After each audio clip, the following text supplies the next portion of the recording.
사랑의 샘 평화의 소리 KCR 11시 종합뉴스 365 헬스 게토하우스 마이랑이 베일로 변호사 윤영준 JP 에듀케이션 에듀킹덤 컬리지 다네모라 EL 디자인 전망 좋은 창 공동 제공입니다.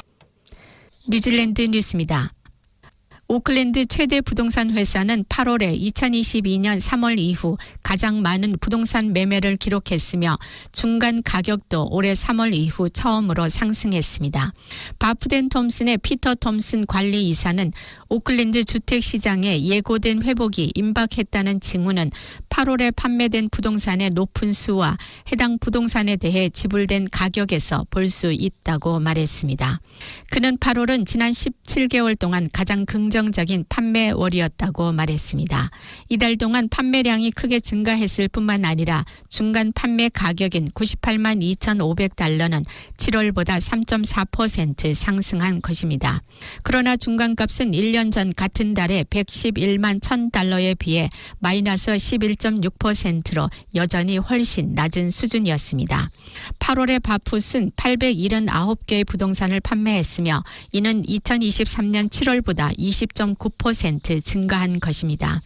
최신 수치는 또한 이전 3개월 동안의 월 평균 판매량보다 22.1% 더 높았으며 2022년 8월에 판매된 578개보다 52.1% 더 많았습니다. 8월 매매된 879건은 2022년 3월 1,180건 이후 최고치입니다.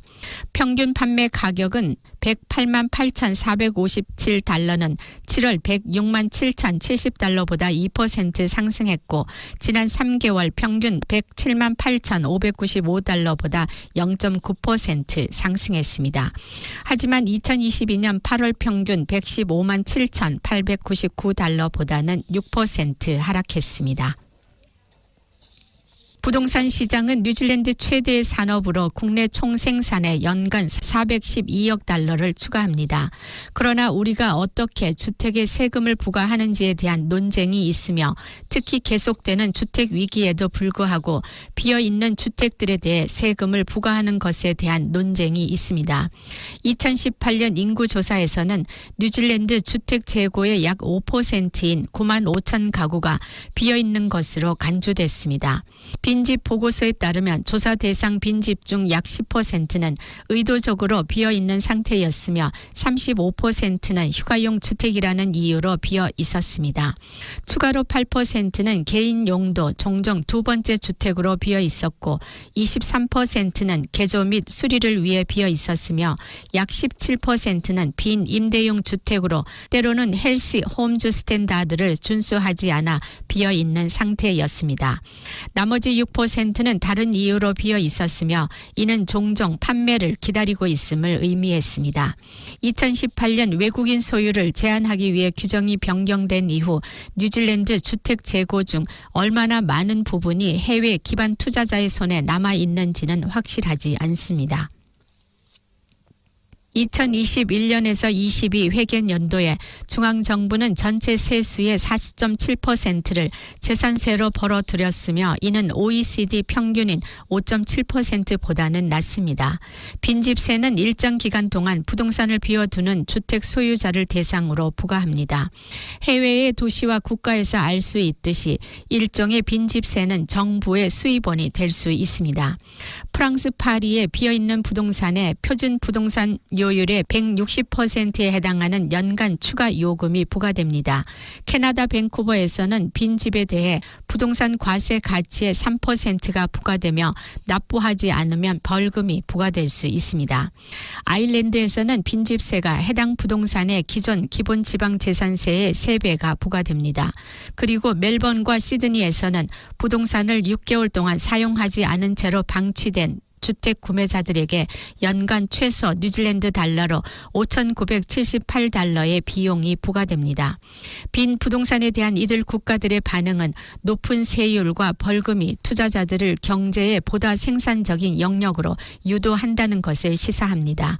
이는 밴쿠버와 다른 곳의 정책 위반자들이 세금을 도입하기 위해 언급한 이유입니다.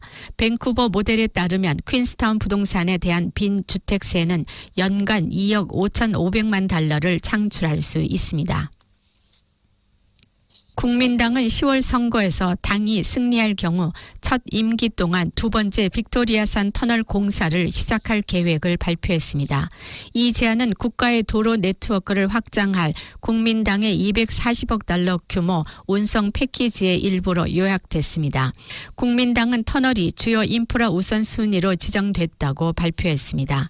국민당의 인프라 대변인인 크리스 비숍은 터널이 오래전에 업그레이드를 해야 했다고 말했습니다. 웰링턴 사람들은 분지 보호구역과 두 번째 빅토리아산 터널을 두고 끝없이 논쟁을 벌이는 것에 지쳐 있고 현재의 터널은 1931년에 건설됐으며 하루 3만 7천 대의 차량이 통행하고 있다고 그는 말했습니다.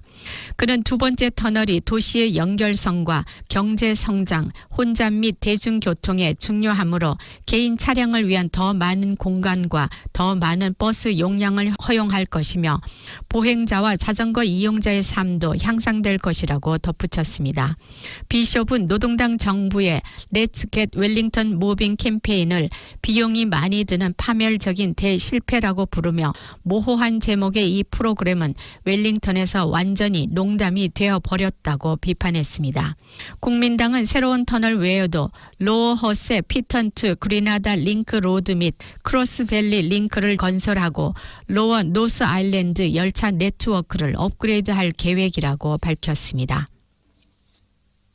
뉴질랜드의 새로운 의과대학이 2027년부터 해밀턴에 위치한 와이카토 대학교에 신설될 예정인 가운데 와이카토 대학교 총장은 이 대학의 의과대학을 설립하려는 국민당의 정책에 깊이 관여한 것으로 알려졌습니다. 와이카토 대학교는 현금이 부족한 상황에서도 스티븐 조이스 전 국민당 내각 장관이 운영하는 자문회사에 컨설팅 서비스 대가로 약 100만 달러를 지불했으며 와이카토 대학교의 부총장인 퀴글리스는 국민당의 보건 대변인과 지속적으로 접촉했습니다. 올해 7월에는 국민당의 지도자인 크리스토퍼 럭슨이 국민당 정부가 새로운 의과대학에 3억 달러를 지출할 것이라고 발표했습니다. 비평가들은 대학이 정치에 너무 밀접하게 참여함으로써 대학의 독립성을 위협한다고 전했습니다. 와이카토 의과대학은 3년제 학사 학위를 이수한 최대 120명의 학생을 선발해 4년 동안 집중적이고 실용적인 의학 교육을 제공할 예정입니다. 이는 뉴질랜드의 기존 의과대학에서의 의학 교육이 6년 동안 진행되는 것과는 대조적입니다. 국립수자원 대기연구소는 올해 대기 중 오존홀이 조기에 장기간 지속될 것으로 예측하고 있습니다. 수석 대기 및 기후과학자인 올라프 모르겐스턴 박사는 기후변화와 작년 통가 확산 폭발로 인해 오존 시즌이 평소보다 길어질 것이라고 예상했습니다. 남극의 오존홀은 일반적으로 9월이나 10월에 최대 규모에 도달하고 11월이나 12월에 사라집니다.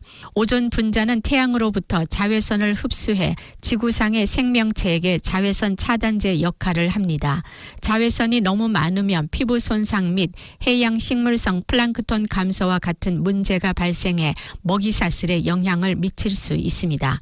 뉴질랜드에서는 태양이 지평선에서 가장 높은 지점에 있는 12월부터 1월까지 오존층 파괴의 영향을 보게 될 것이라고 그는 말했습니다. 몰겐스턴은 사람들이 화상을 입지 않도록 자외선 차단제를 사용하고 주의가 필요하다고 밝혔습니다.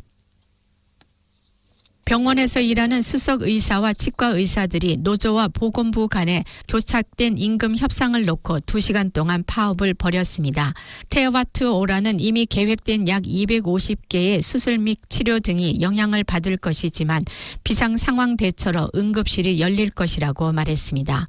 보건당국은 공정한 거래를 제안했지만 급여 의료 전문가 협회는 15,000달러에서 26,000달러 인상 제한이 인플레이션을 따라잡지 못했다고 주장했습니다. 급여 의료 전문가 협회 회장 줄리안 비아스는 이번 파업이 의미 있는 변화에 관한 것이며 이것은 테파투오라에 의해 의사들이 단순히 주머니를 채우고 싶어하는 것으로 묘사됐지만 우리는 급여가 인플레이션에 보조를 맞추기를 원하며 공중보건 시스템의 침식에 선을 긋는 것이라고 밝혔습니다. 비아스는 변화가 이루어지지 않으면 더 많은 의료 전문가가 해외로 이주할 것으로 예상합니다. 보상한다고 말했습니다. 그러나 테파투오라의 최고 인사 책임자인 앤드류 슬레이터는 모닝 리포트에 현재의 제안이 회사가 제공할 수 있는 최선이라고 말했습니다. 슬레이터는 테파투오라와 노조 간의 협상이 수요일에 재개될 것이라고 밝혔습니다. 테파투오라의 임금 인상 제안을 수락한 후 지난달 자체 파업을 취소한 간호사 단체는 의사와 치과 의사의 조치를 지지하기로 나섰습니다. 앤 다니엘스 회장은 인플레이션에 맞춰 인상을 제한하지 않음으로써 고위 의사와 치과 의사에게 급여를 삭감하도록 요구하는 것은 불공평하고 근시안적인 것이라고 말했습니다. 그녀는 의료 전문가들이 전례 없는 비율로 직장을 떠나고 있다고 말했습니다. 과중한 업무로 인한 높은 압박감으로 탈진 상태가 현실적인 상황에서 공정한 급여 인상을 거부하면 문제가 더욱 악화돼 더 많은 의사가 떠나거나 더 일찍 은퇴하게 될 것이라고 덧붙였습니다. 지금은 의사와 약속을 잡는 것이 굉장히 어렵고 이로 인해 이미 응급실에 엄청난 압력이 가해지고 있으며 이는 우리 모두에게 영향을 미칠 수 있습니다.